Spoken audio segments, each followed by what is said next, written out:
sa bawat Pilipino at magbibigay ng tamang impormasyon para sa tahimik at maayos na Pilipinas. Police News Network, alagad ng batas, tagapagtaguyod ng balitang pulis, sandigan ng mamamayan, patnubay ng katotohanan. Kwento ng pulis at serbisyo para sa mamamayan. At ito ang PNP News Online.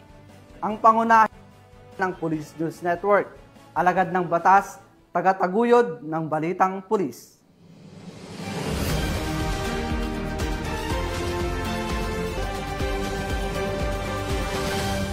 Narito ang mga balitang dapat niyong abangan.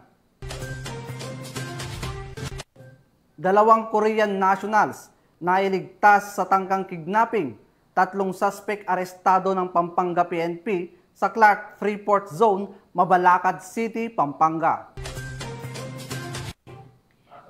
Mahigit 1 milyong budget para sa livelihood program ipinagkaloob sa mga magsasaka sa Iloilo. 3.3 milyon pisong halaga ng shabu na samsam, 109 drug suspect arestado sa Caraga.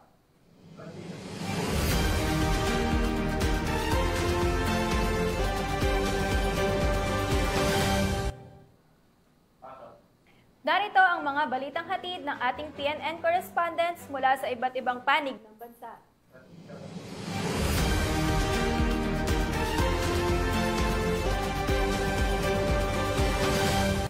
Simulan natin ang balita mula sa bahagi ng Luzon.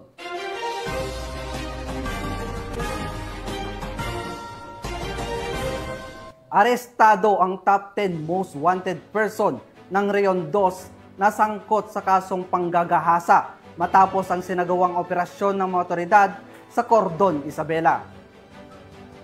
Patuloy naman ang kampanya kontra kriminalidad ng pambansang pulisya upang mapanatili ang kaayusan at kapayapaan ng lugar. Ang buong detalye ng balita kay Patrolwoman Richelle Ledesma.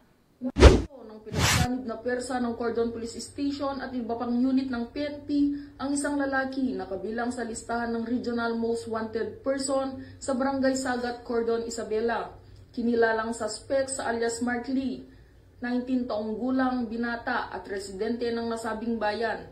Siya ay number 10 sa listahan ng Most Wanted Person sa rehiyon at naharap sa kasong panggagahasa alinsunod sa Article 266A ng Revised Penal Code na may kaugnay sa Republic Act 7610 o ang Special Protection of Children Against Abuse, Exploitation and Discrimination Act.